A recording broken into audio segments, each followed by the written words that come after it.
The night sky was quiet. Only the stars moved slowly above the dark forest. Liam sat in his small shuttle reading an old book.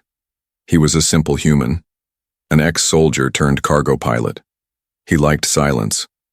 But that night, the silence broke. Distress. Signal received, his shuttle said in a calm voice. Liam leaned forward. Who's out there? He whispered. The signal came from Sector 9, dangerous, off-limits, and full of old war wreckage. Most pilots avoided it. But Liam, he had seen worse. He changed course.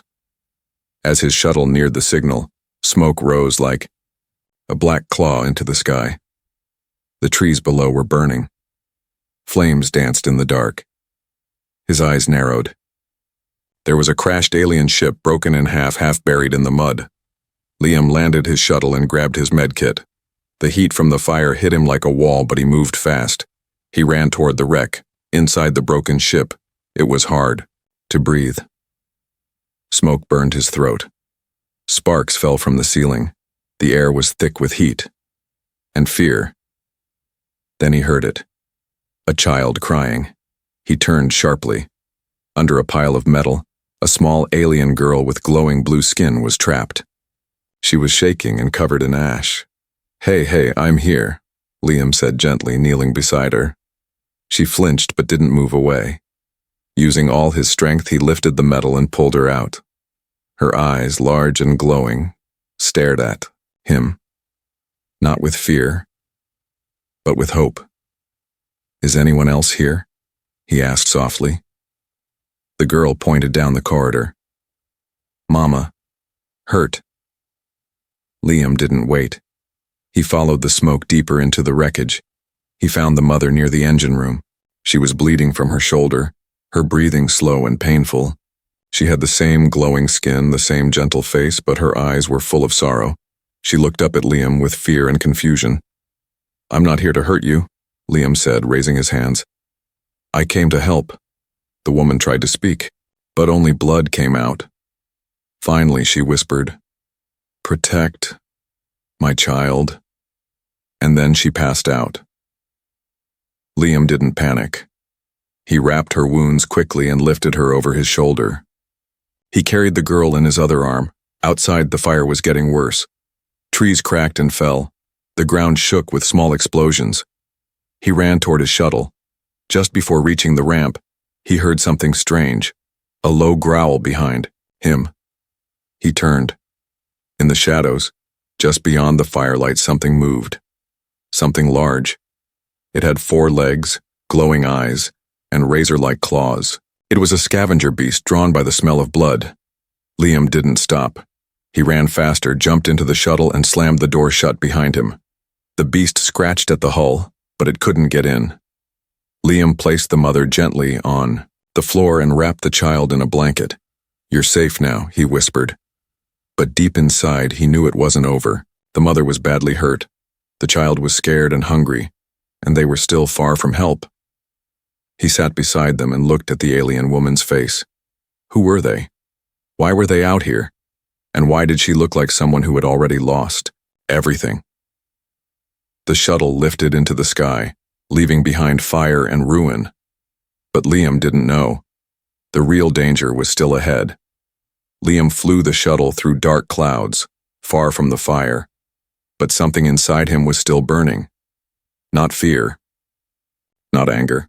It was something deeper, a feeling he hadn't known in years. Purpose.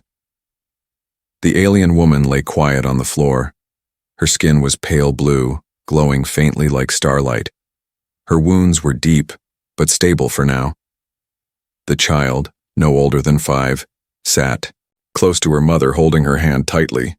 She had not spoken again since the wreck. Liam checked his nav screen. No spaceport nearby. The nearest safe zone was 2 days away, and his ship wasn't made for long rescue trips. He sighed and turned on autopilot. All right, he whispered, glancing at the child. Let's get you both safe. But as the stars outside twinkled, something flickered on the radar. Movement. Liam's eyes narrowed. That can't be right. We're alone out here. Suddenly, The shuttle lights blinked, once, then again. The power flickered. Liam grabbed the controls. "Don't do this now." The shuttle shook.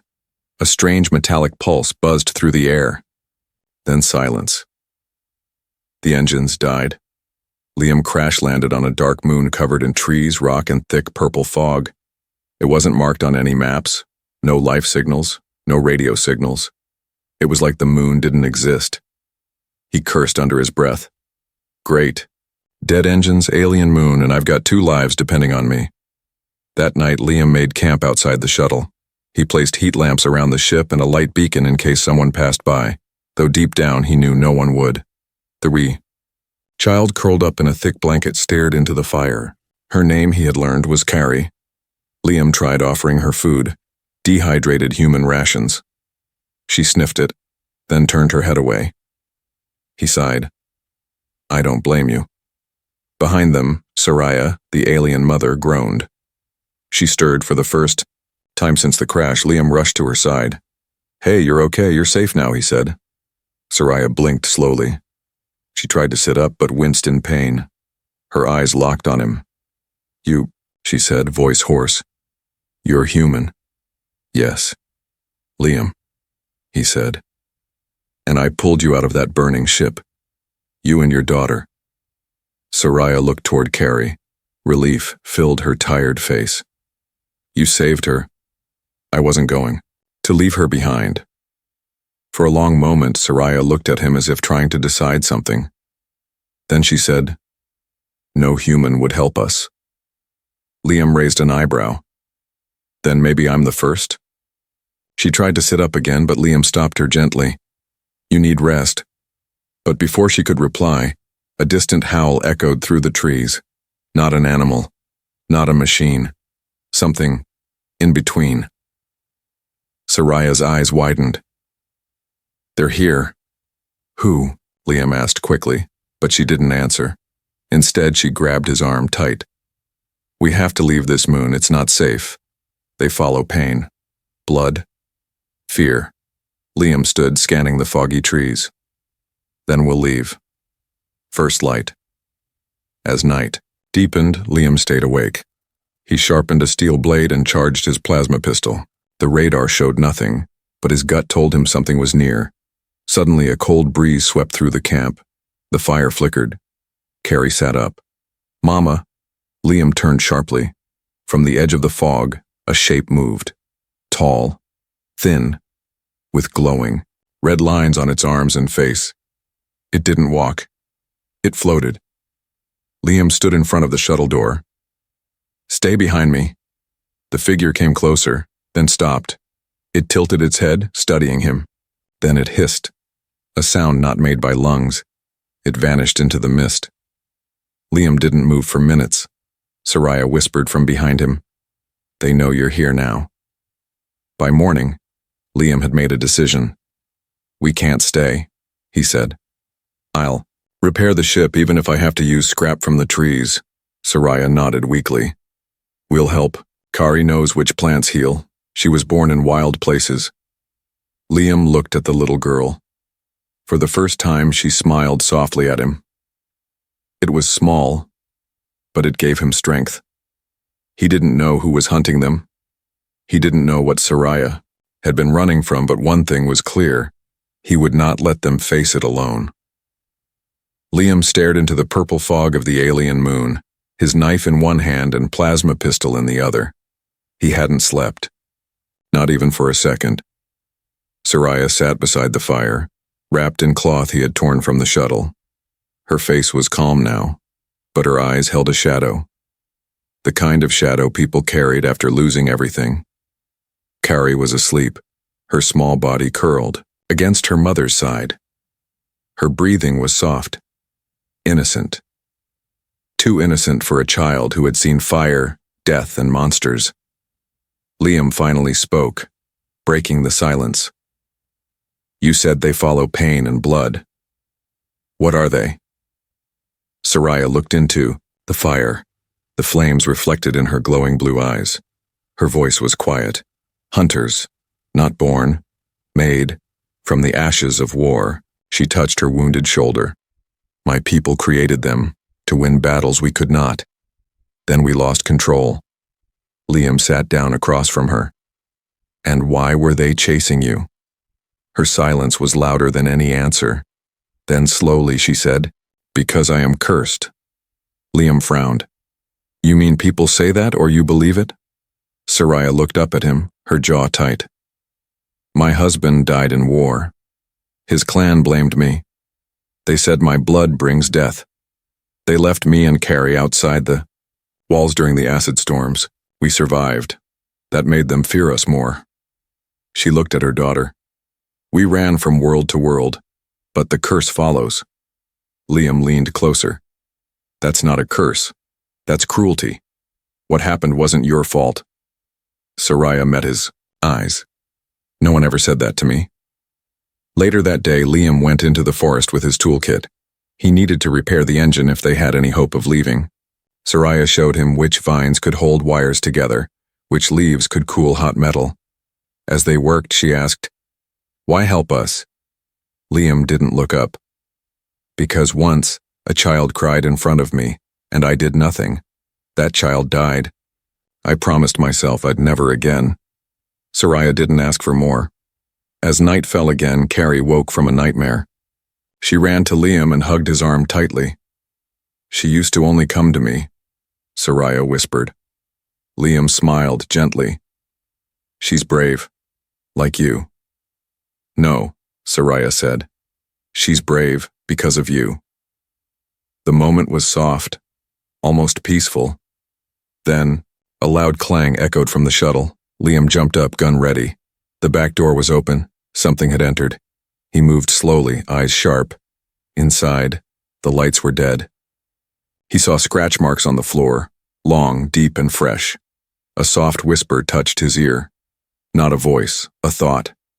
"Give us the widow. Leave the child. Go." He spun around. Nothing there. When he came back outside, his face was pale. Soraya saw it and stood despite the pain. "They've found us." Liam nodded. "They don't want Carrie. They want you." She didn't speak. She only walked to Carrie, knelt, and kissed her forehead. Then she stood before Liam. "Take her. Leave. I'll walk into the forest." Liam's face hardened. "No. You don't understand," she said. "They won't stop. They're drawn to me. If I stay, you both die. And if you go, you die alone," Liam said. "Not happening." Soraya shook her head. "Why? I am not your kind. I am cursed.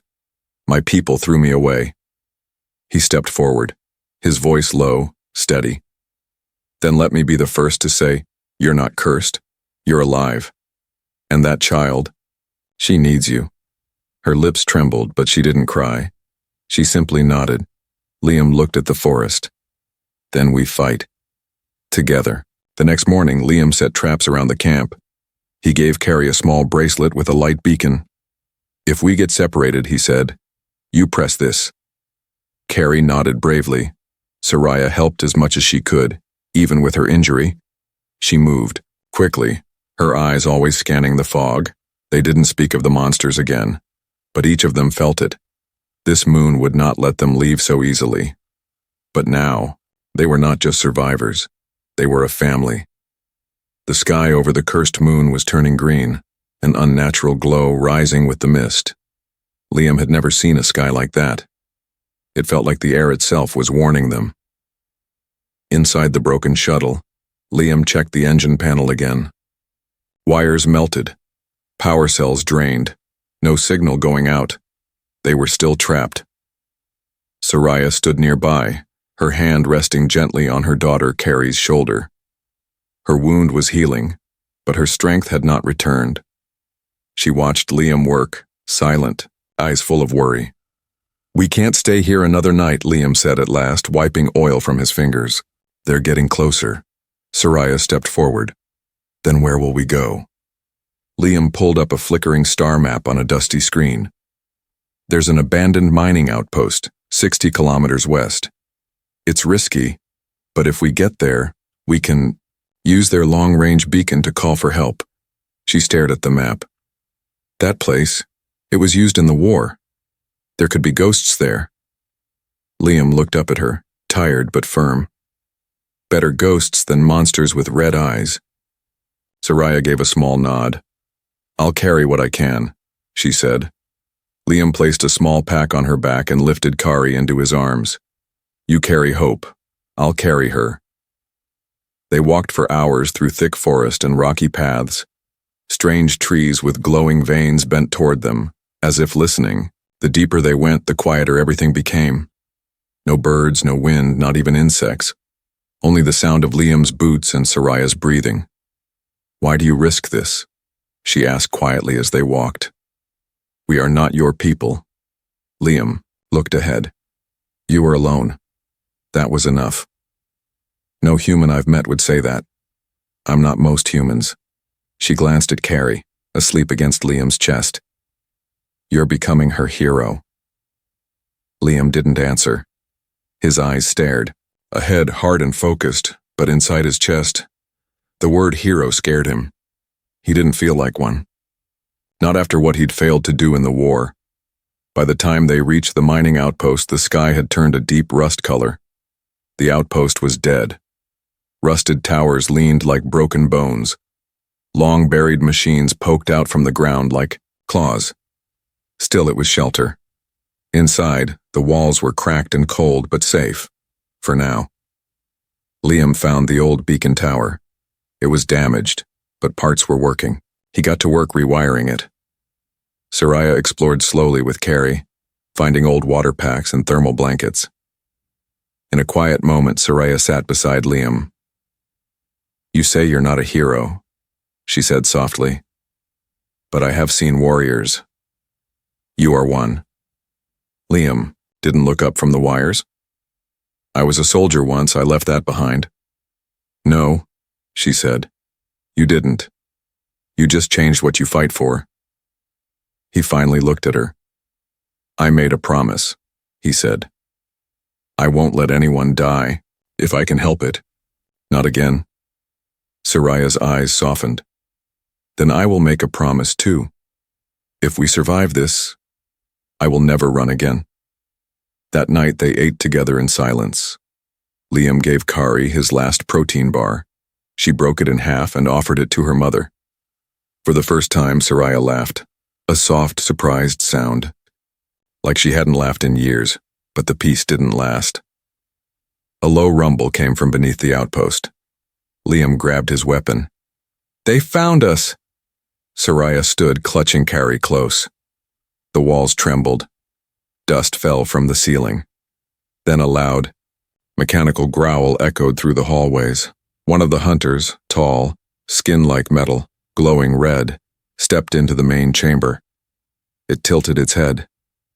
Its voice came like static and knives. The widow is ours. Liam stood in front of Soraya and the child. No, he said, voice sharp like steel.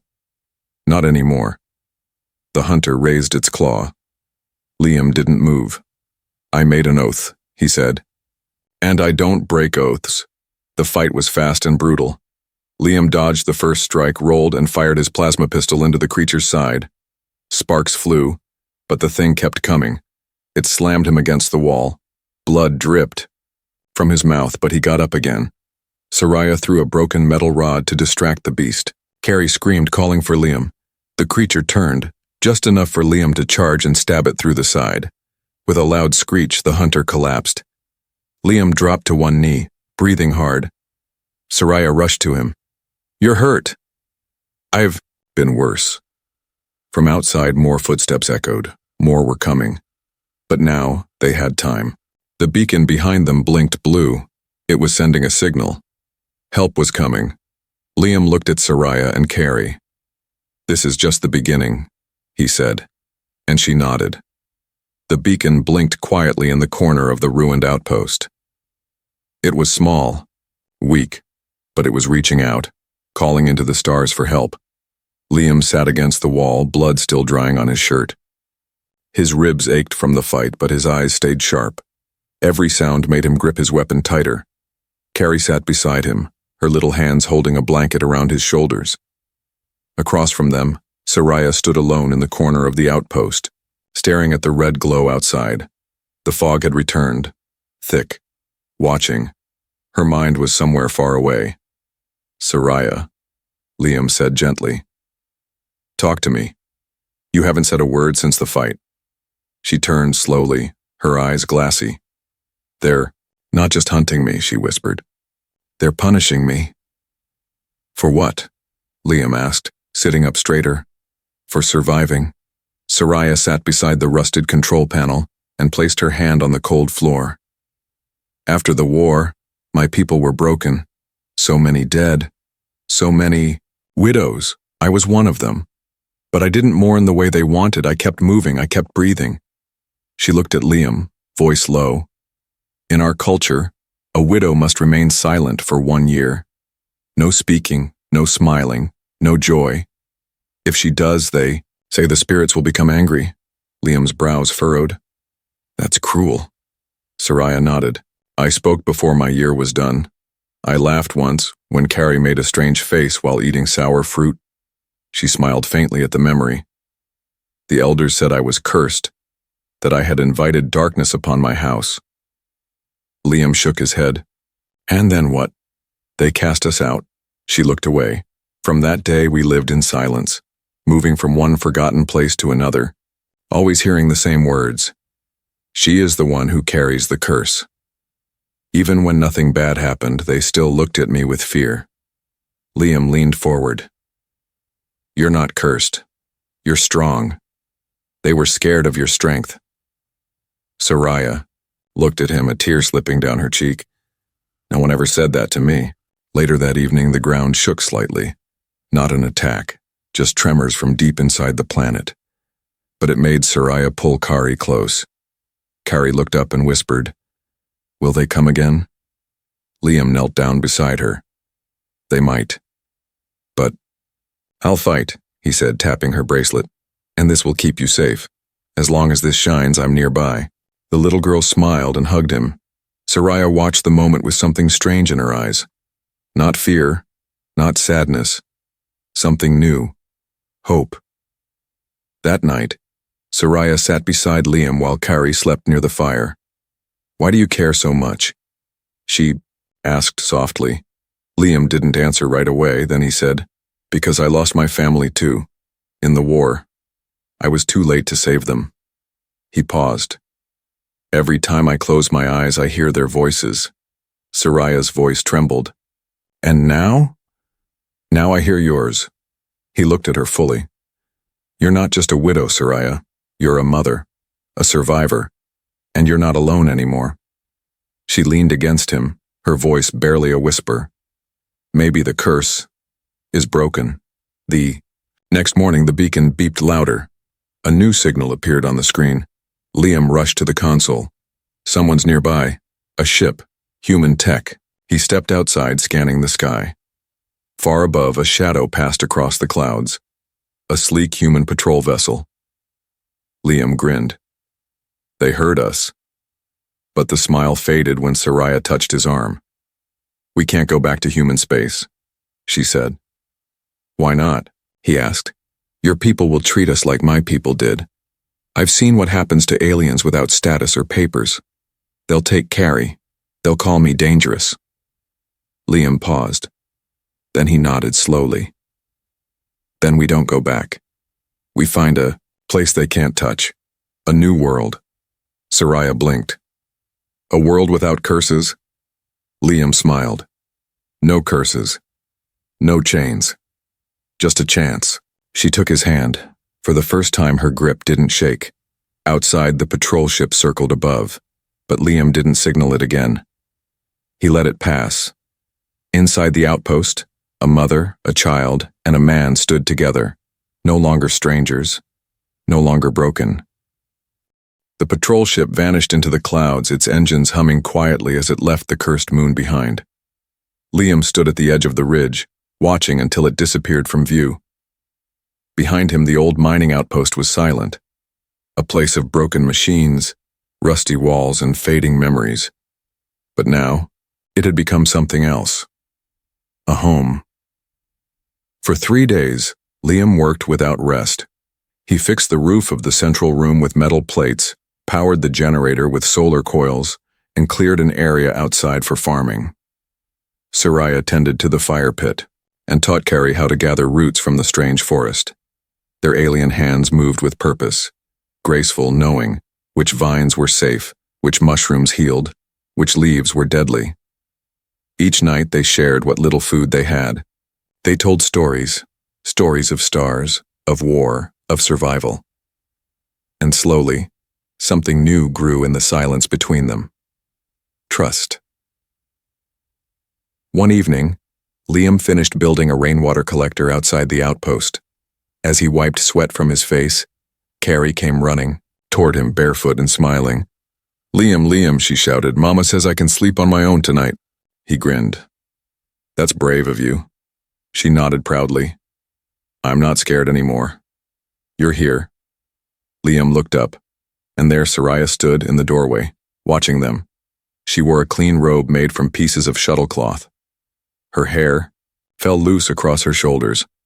Her eyes, once always guarded, now shone with quiet peace. "Thank you," she said softly, "for everything." Liam walked to her, his voice low. "I didn't save you. We saved each other." That night, Soraya sat close beside him by the fire. She held a stone pendant in her hand. "It was my husband's," she said. "Before he died, he gave this to me. I thought it would protect me." She smiled faintly. But it wasn't the stone. It was the feeling that someone cared. That's what kept me going. She looked up at Liam. "And now, that feeling comes from you." Liam didn't know what to say. He simply placed his hand gently over hers. They stayed like that for a long time. The next morning, Liam and Carrie dug a small garden bed using broken tools. She laughed every time the dirt splashed her face. Soraya watched from the doorway, arms crossed, smiling. "You two are becoming a team," she said. Liam wiped his forehead. "We're all a team." Soraya stepped down from the platform and joined them. "You know," she said, kneeling beside them, "on my home world, it's tradition for families to plant something together after a storm." "What kind of storm?" Carrie asked. "Any storm," Soraya said. "War, death, pain. If the storm passes and you're still standing, you plant something new." Liam looked around at the garden, at Kari, at Soraya. "Then let's plant something today." By sunset, the three of them had planted alien root bulbs surrounded by carved stones. One stone had Carrie's handprint. One had Liam's name. One had Soraya's symbol, the mark of a widow, now scratched out, replaced with a new shape, a circle, the sign of unity, a family. Later that evening, the calm was broken by a sound. A ship entered the atmosphere, loud, fast, approaching the surface. Liam grabbed his scanner. "It's not a patrol," he said. "Civilian, but armed." Soraya's face went pale. "It's them. From my clan. They must have tracked us." Liam didn't wait. He loaded his rifle and helped Soraya and Kari inside. "You stay with her," he said firmly. "I'll handle this." Soraya grabbed his arm. "You don't have to protect us anymore."